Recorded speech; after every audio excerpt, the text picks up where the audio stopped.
Action to our breaking news story. We can speak to DA leader John Steenhuisen, who joins us from Cape Town. Also joining us in studio is, of course, Dr. JJ Tabane. JJ, so let's ask John the question first. You were hoping to get rid of this national state of disaster. One step closer, you could argue, if things go right.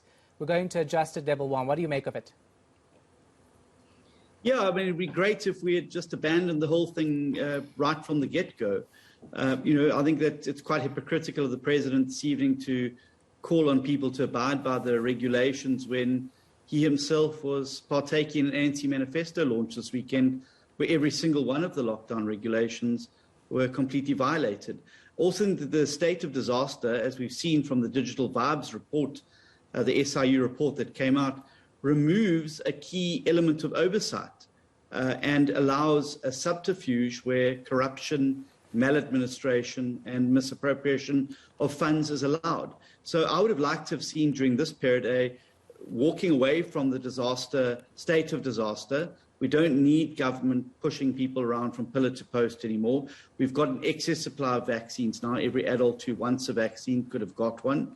And I think we need to start moving to some form of normality and sustainability where business has certainty in terms of what lies ahead of it going forward. If we go into a fourth wave next year, we can always relook at the state of disaster. But why on earth do we need to continue a year and a half, but more later, giving government these unfettered powers that give it power to push citizens from pillar to post and apply regulations that they themselves are not prepared to abide by? But isn't exactly the point, John, good evening to you, isn't that exactly the point that they're trying to avoid the fourth wave? If they lifted everything and everybody said, oh, well, it's party time, then with the elections as a super spreader coming, to our shores in 4 weeks, don't you think that there's a need to not throw caution to the wind simply because the numbers are going down, John? But they're not prepared to abide by those regulations themselves. We had our manifesto launch in the last fortnight. We abided by every single one of the regulations because we're a party that believes in the rule of law. And yet the ANC themselves and another party had an election manifesto launch that broke every single one of those regulations. How on earth do you expect a business owner or a citizen to abide by regulations that you yourself as a government are not prepared to abide by? And so I think it was hypocritical of the president this evening to be lecturing South Africans about the type of gatherings they could have and trying to retain the regulation, trying to keep people safe, when his government has set a terrible example by not abiding by those very same regulations they're expecting the rest of the country to abide by. Why is it fair for a restaurant or a person who's lost their livelihood or a church or a sporting team to suffer under these regulations that the government itself is not prepared to set the example with? I think it's an absolute shame. So if you're in charge, you would lift the state of disaster completely, because I'm sort of hearing in my ear ringing whether two wrongs would make a right. In other words, if the ANC breaks the law, should government then go along with the ANC breaking the law? Because you separate between party and state. Must charge the ANC, go to the IEC or to the police to say they broke the rules, but the government has to do what's right by the citizens. Would you have just lifted the damn thing and just say every citizen for himself? But the ANC have lifted the curfews and everything already. They've broken all the regulations. So they've essentially, in essence, lifted those things already. You can't expect people to take you serious as a government. We've done it. And absolutely, I would have lifted them. We're in remission around the rest of the country. If we need to re-look at the situation later this year, early next year, then that's fine. But why do we keep giving government these unfettered powers that allow them to escape oversight? The Digital Vibe scandal would never have happened had we been in an ordinary state outside of the state of disaster that would have allowed Minister Mkhize to get away with what was got away with then. I think that governments got far too used to these incredibly authoritarian powers, and they're just not willing to relinquish them.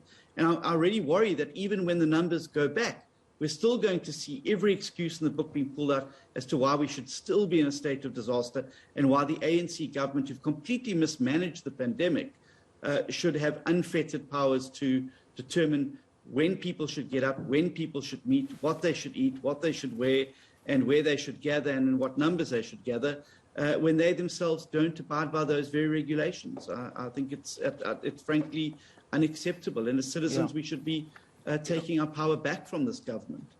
Yeah, I feel you, but I do think that the SIO report actually makes the opposite point, that people should not think that they can hide under the cloak of the disaster to steal, because a number of them have been fired and had to resign over the last year, including in Gauteng here, PPE scandals, etc. But I hear what you are saying. Lastly, vaccination passport, do you agree? I mean, it's quite a mountain to climb, to travel around. I've just returned from Kenya. I had to do a COVID test 96 hours before travel. And when I got to Kenya, before coming back, had to do another test 24 hours. So if for some reason I was positive, I would have been quarantined in Kenya for 14 days. I think it's crazy. Do you think that it's a good step in the right direction to have the vaccination certificate?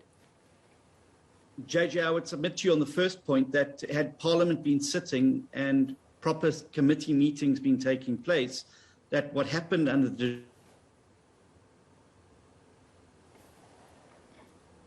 All right. The hybrid system and the like has created the environment for impunity. The second point I'd like to make is that I think that vaccine passports, I've traveled to a number of countries. You need a yellow fever to travel in most of Africa. There's no problem with people putting in place regulations for those. But what I'm completely opposed to is mandatory vaccination. I don't think that anybody should be forced in terms of our constitution to be forced to take a vaccine that they don't want to take. But then they would obviously then have to live by the consequences of their choice not to take the vaccine. As I said, there's a number of requirements for a number of countries. So wherever you travel around the world for those, I've always had to carry my yellow fever certificate with me when I've traveled in Africa, to Ghana and Somaliland and other places.